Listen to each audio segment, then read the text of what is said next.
If you have wanted to try soil blocking this year but are unsure where to start, then this is the video for you. Today I'm sharing 5 simple steps that will help you to save time, money, and stress in your seed starting this year.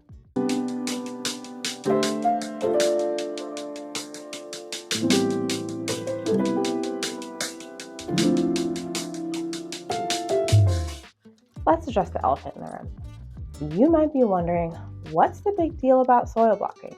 Why are so many gardeners talking about this method this year, and is it worth my time to even do this? Most gardeners that are choosing soil blocking are doing it for one of 2 main reasons.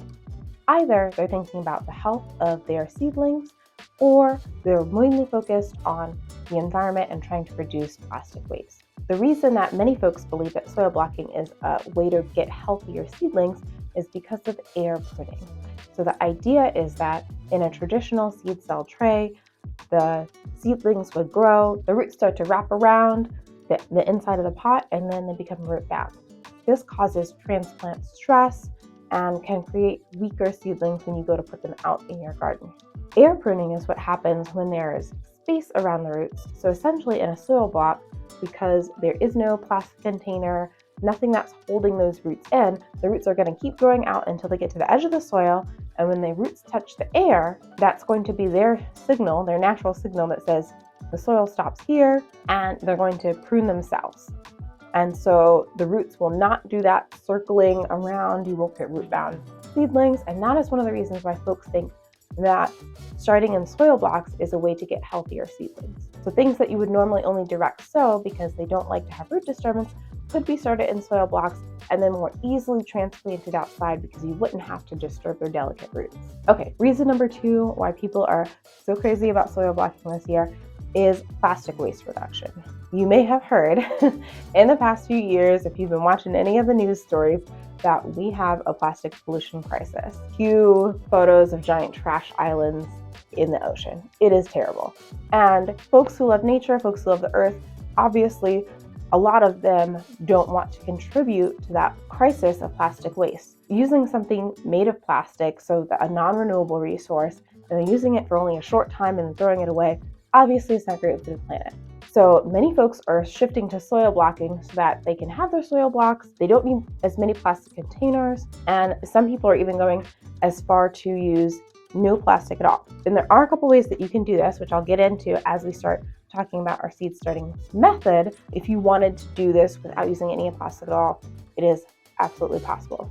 All right, next up, let's talk about the supplies that you're gonna need for soil blocking. I'm keeping this super simple.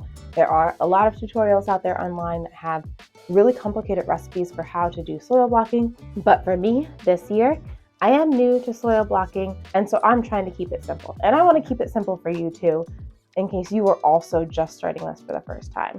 Okay, to get started, let's talk about the things that you're going to need to do soil blocking. First, you're going to need your soil blocking tool.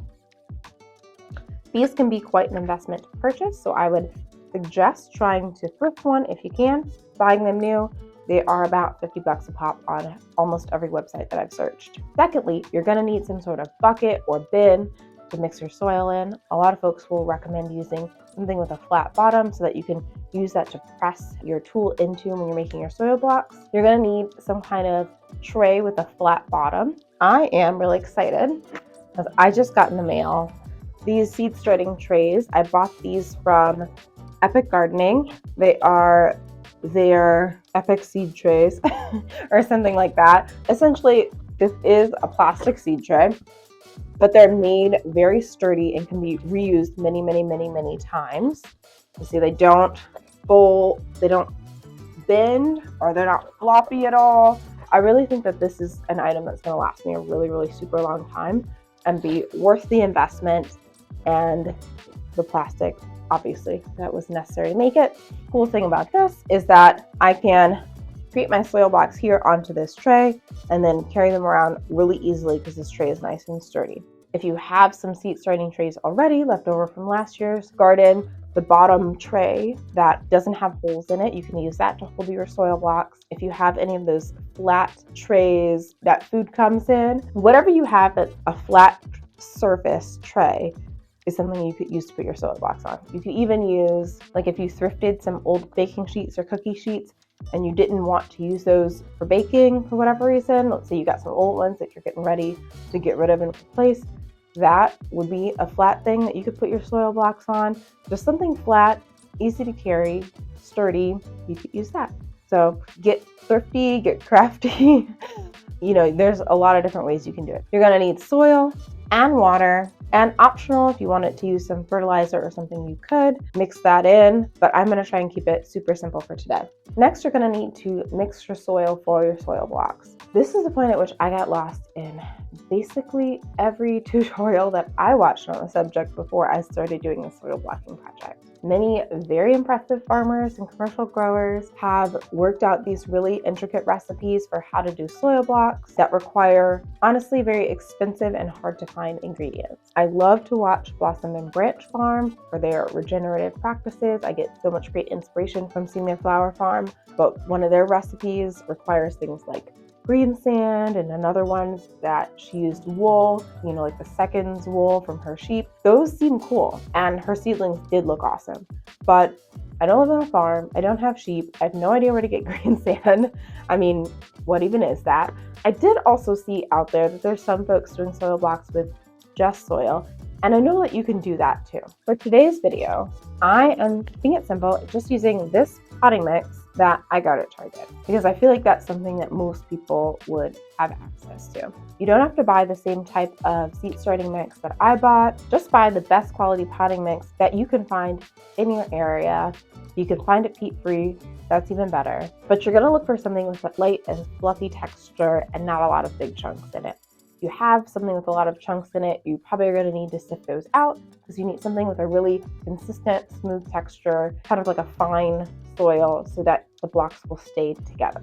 If it has a lot of wood chips or rocks or big things in it, the blocks are not going to stick together and they're just going to fall apart. If you wanted to add some extra fertilizer or nutrients or something at this stage, you could. I will say that it's not totally necessary to add any extra ingredients, except for if you're doing something that you are intending to grow inside for an especially long time. So today I'm going to be starting some bell pepper plants, and then very soon after some tomato plants, because my tomatoes and peppers are probably going to have to stay indoors for about 2 months before I can plant them outdoors in my region. That might be something that I would consider mixing in just a little bit of all-purpose plant food or something. If you're not sure if you need to add nutrients, you can also just skip this step, and then you can water with a liquid fertilizer later if you realize that your plants do need it. Okay, when you mix your soil into your mixing container, your bucket or your bin or what have you, you want to add enough water that when you grab a handful of soil, you can squeeze it and the soil holds together, but not so wet that it's like pouring dripping water out. Finally, when you have your soil, you're going to take your soil, pack it tightly into your soil blocking tool. You don't want there to be any spaces or air pockets or anything like that. Just pack it in really tightly. And then you're going to put this on top of your tray, press down, release your blocks, and it may take a couple of tries to get the right feel for how much soil to pack in the blocks or how wet it should be. If the first ones don't come out good, scoop the soil back into your bucket and try it again. Finally, we are at the fun part, planting our seeds. Depending on what you're planting, you want to put 2 or 3 seeds for each hole in your soil block. And then we're going to sprinkle a little bit on top. I'm just going to use the same potting mix that I'm using to create my blocks, sprinkle a little bit on top just to cover the seeds very lightly. And then that's it. You want to place them in a warm location with some access to some good light. If you've got some grow lights, that's going to help. For things like peppers and tomatoes that need to be warm to germinate, you might consider putting them in a warm room in your house or putting them on a heat mat. Then just monitor them closely. Take care of your little plant babies, check in on them regularly, and make sure that when you are watering them, you are using a watering can with a long spout, and you're just sort of watering the edge of your tray. Just sort of water the edge of your tray, and you want to bottom water your seedlings as opposed to pouring water over the top of your finished seedlings so that your soil blocks will stay together and not fall apart.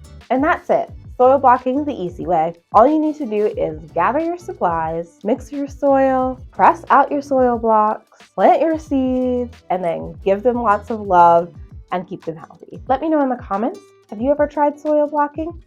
Why do you do it? And what's one tip that you would give to a beginner gardener who wants to try soil blocking for the first time? Thank you so much for sharing your time with me today. If you got any value from this video today, please like it. And if you'd like to see how I set up my seedling grow room using all upcycled and thrifted materials, I will link that in the end screen for you. This year, I have some big dreams for my backyard space.